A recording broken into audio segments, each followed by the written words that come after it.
Hey guys!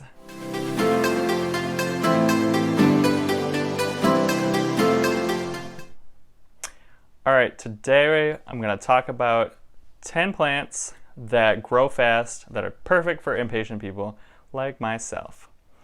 So, let's start off with one of my favorite plants. There's nothing special about this plant, but I just love how fast it grows. And it's just doing so well, so I'm like, I haven't killed it. And it's doing really well. It's beautiful. Let's see. So this is a Christmas cactus. We all have heard of it. We've all seen it in the supermarket. We've seen it everywhere. I started this plant a year ago, and it has gone up a size. It was first just a few random pieces and maybe like one of these like thicker stalks that someone gave to me. And I stuck it in a 4-inch terracotta pot. It quickly outgrew that, and then now I've moved it into this, I guess, semi-glazed. Because it's terracotta, but the outside is glazed. But it does have a drainage hole. These plants do really well in bright indirect sunlight. They do even better with a little bit of humidity because they are kind of tropical. They're not like a normal cactus where they live in the desert. They live more in like a tropical rainforest type area. And you can see already, like, this has tons of new growth by the neon green spots of the little nodes. Now, they do bloom in the wintertime around Christmas, which is why it's called a Christmas cactus. And fair warning, you have to be super careful when it has flowers, because the flowers will pop off very easily. From the moment they just start and it's just like a tiny little ball to the part where it finally opens, I have knocked off plenty of flowers, but they grow super fast. Every single week I see new growth. I water these once a week, and I fertilize once a week during the summer, and I don't really fertilize that much during the winter, if at all. But it's important to have a drainage hole and to water it thoroughly. All right. It's hot. I don't know. I'm like shiny. I should turn the air on, but whatever. It's the summertime. It's hot. Next is Peperomia, peperomioid. These are like little, I feel like they're like little alien spaceships. Now, you can't even see. Well, ooh. Okay. There's like one back here and then another one up here. There's two in here. I haven't decided if I'm going to split it up. I probably will. These do well in indirect sunlight. I have mine about a foot from the window. I actually had it closer to the window, but it started to yellow on me. So I moved it a little bit further. Because they're normally a darker green.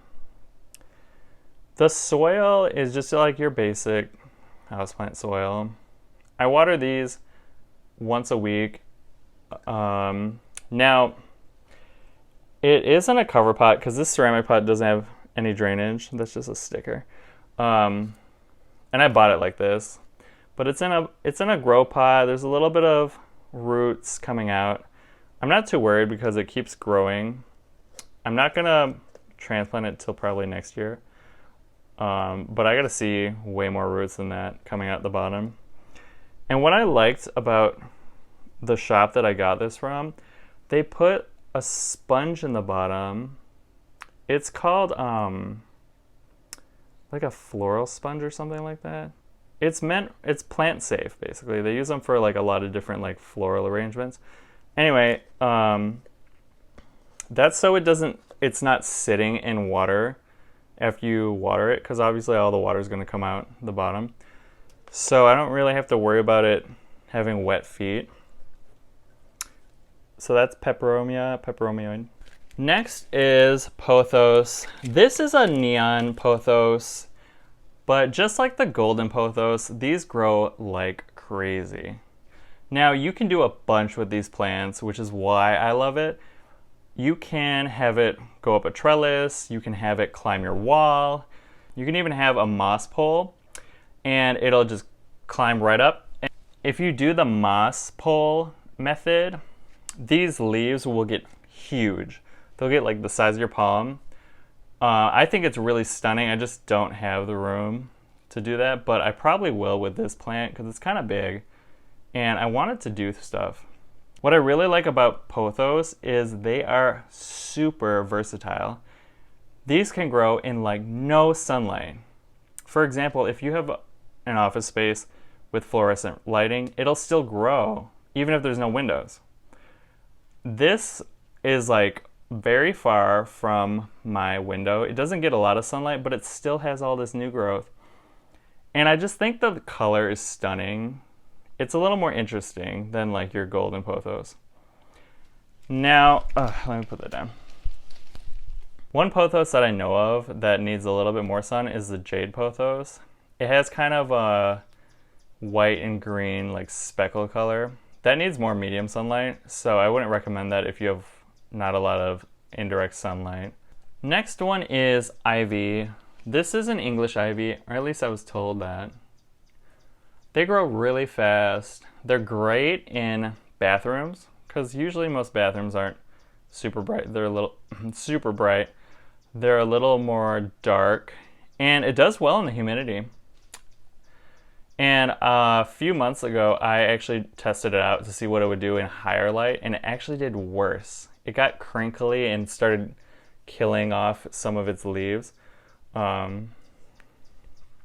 These, like this one, I made a trellis out of like bamboo skewers and some twine. You can do stuff like that. You can have it climb up walls, or you can just have it drape. It makes a really cool effect if you have a thick, dense amount of ivy and you have it like drape over your window. You can even make like, what is it called? Like drapes, live drapes out of them. These are great. They need some more water than your average plant, but they grow like crazy. I actually transplanted this into this pot in the springtime, like 6 months ago, and there's already roots coming out of it. But that's ivy. They grow super fast. They do better in low light conditions, and they don't need a lot of extra maintenance. Because honestly, I don't do anything with this other than give it some water once a week. And now I am fertilizing it because it is the summertime. But you really don't need to if you don't want to. It'll do just fine.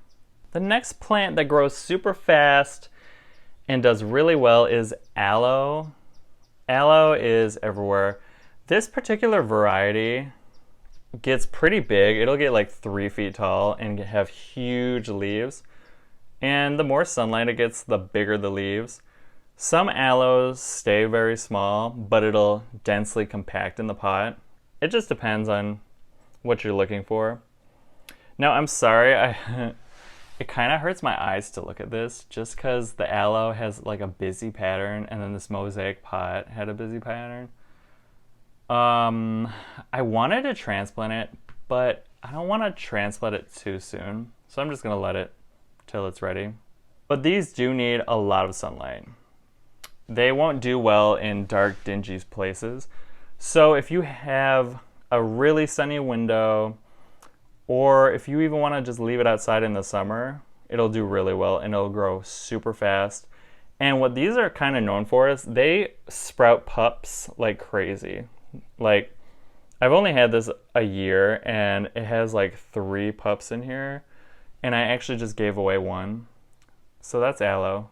All right, the next plant is similar to aloe. It's lace aloe, which most of the time you can find them at stores like Home Depot, and it'll just say like assorted succulent.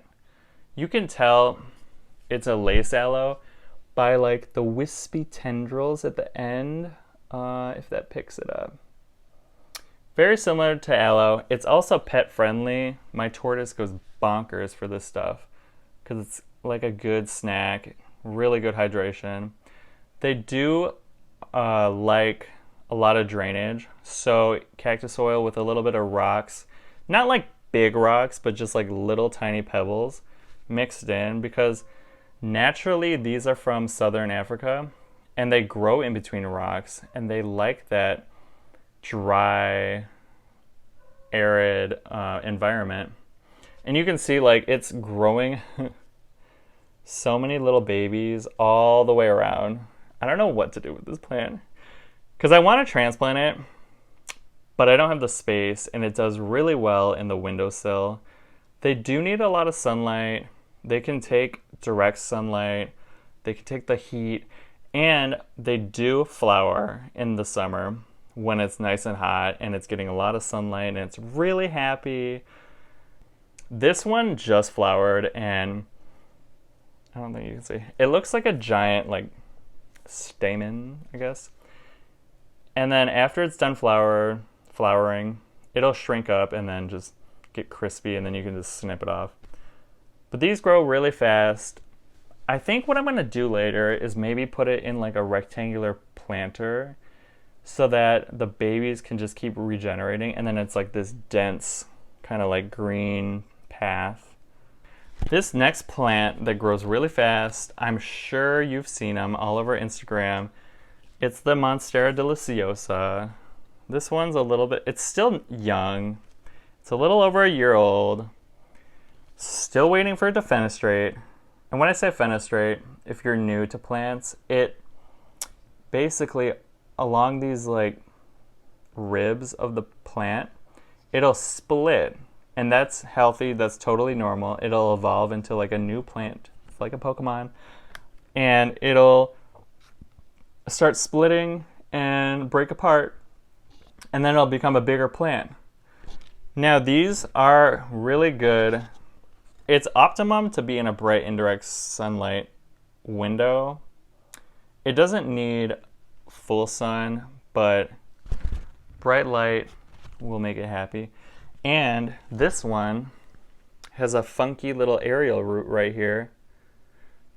Now, if you do live in a small home or a small apartment, keep in mind these will get huge. They will get, and they are climbing plants. That's why I have a moss pole here.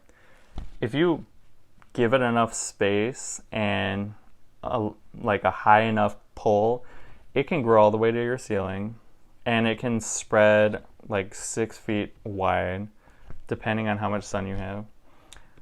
Now, I do know, and I kind of messed this up, this is probably why it hasn't fenestrated, but they love being root bound. And I transplanted this too early. The reason I transplanted it into this white ceramic pot is because it was in a plastic pot and it got so tall that it started tipping over. So that's why I did that. And it's not growing as fast because of that, but if it's in a happy environment, you'll see new leaves unravel and unfurl every week, and it'll give you more and like bigger leaves. I just love how big it is. Like, I don't have a big apartment, but it's still really beautiful in my opinion. Yeah. And these can live under fluorescent lighting. They're not like, they're like tolerant of it. It's not their like prime setting, but it'll still do well. It won't die. So that's a nice one to have. Next one, you're gonna laugh at me. It's a jade plant, and it looks kind of weird. I did this on purpose. So this is the backstory. So someone gave me one of those like tiny little like 2-inch pots with a tiny little jade in it. They only cost like $2-3 at Home Depot. I had that for like 2 years. It got big, it got bushy, it was cool. And then the pot tipped over and it broke off a bunch of leaves. And it actually tipped over, I think, twice. Once I tipped over, the second time my tortoise kale tipped it over. And it broke off like the tip of it. So what I did is I took the tip and I stuck it in the soil, and then this grew like way taller than this, like triple this height. And I only recently cut it back because what I'm going to do is, and this is going to take a long time, probably a year just to get started. I'm going to attempt to bonsai this plant. And I have four other jades growing in the other room. Basically, to bonsai, you take 4 stems, you have to take off the leaves, and then you like gently bind them together and it'll grow into one plant. And then it'll grow into a tree, and you can shape it however you want. You can do all types of different things. I just get kind of bored because it grows, but I don't have enough sunlight for these petals to get nice and thick. Because if you have tons of bright light or direct light, the petals will get like way bigger than that. But it does grow very quickly. Mine just gets leggy, so it just grows like vertical. That's a nice one to have. Next is my ZZ plant, if you can see. It's pretty big. It's a monster. Now ZZs like, okay, I shouldn't say they like heat. They can do well in like regular room temperature, but they're tolerant of heat. They're from Africa. They like dry soil. So please put cactus soil or take some soil and mix in some perlite. You can put a little bit of gravel. I'm not a huge fan of putting gravel at the bottom of the pot because that can cause root rot. But if you have soil that can get a lot of air and drain well, and you have a pot with a drainage hole, it'll do well. Please don't put these in a pot without a drainage hole because it will probably die. This has like a built-in tray, which is the reason why I bought it like this. I bought the pot. And it just gets very long. The stems will grow out and it'll get thicker the happier it is. They do start off with like a tiny little, I guess, teardrop. Well, not even. Like an eye shaped leaf right in the middle, and then that'll die off and then eventually just turn brown and fall off. I still don't know why it has that, but I honestly feel like that's like the male leaf. I don't know. I tried finding an answer, but I couldn't find it. These are also really good in low light conditions. And I feel like most people don't have a lot of natural light, so a ZZ is perfect. And I'm trying to find... Fair warning with these, they grow very fast, and if you don't pay attention, they can crack your pot. Especially if you have like ceramic or terracotta pots. So you want to, I'd say like once a year, maybe stick like your finger around the edge or like a plastic spoon just to see how tight it is. Because these plants have bulbs that I think they're called ribosomes. Yeah. And they get bigger and bigger, and they can literally crack your pot in half, and then you're gonna have a huge mess. So that's ZZ. And my final plant that grows fast that I love is my Dracaena marginata, which is this cool spiky plant. I like having multiple in one pot. This one has 2. And if I can lift some of this up. It's basically like a palm tree. There you go. It'll grow tall, tall, tall. It'll stay very thin, but just get really tall, about like, I'd say like 6 or 7 feet, depending on how much space you have. And they do well in like squatty pots. It just looks really nice. Now, these also like dry soil. So you really want them to dry out very well before you water them. And this might be a little bit of an intermediate plant just because it needs medium sunlight. And when I say medium, I mean like 8 to 10 hours of bright indirect sunlight in a south-facing window. That is usually the best option. And what's interesting is it has like little notches on the trunk, and you can see it when it goes higher and higher because it kind of like follows itself up. Eventually, it'll be a long trunk and then like spike ball at the end. It's kind of like a truffula tree from Dr. Seuss. These are awesome. Honestly, I water these like once a week, but it would be fine if I watered it every other week. Yeah, every other week. But if you don't have a lot of sunlight, I don't recommend it because it can get very leggy and it'll just kind of reach out in every direction if you don't have the right conditions. I just really like these when they go straight up, like a tall tree. Yep. But, okay. But that was it. 10 houseplants that grow very fast and aren't that hard to grow. I've grown them. They are so interesting because you can easily see new growth. And I feel like if I don't see new growth, I'm doing something wrong. And then I usually end up overwatering the plant and then it dies. But if you're new to plants, I totally recommend any of these plants. It just depends on your light situation, how much light you're getting. But hey, my favorite of all time is the Christmas cactus. I just love it so much. It's so simple, so easy. But anyway, thanks for watching. See you guys later. Bye.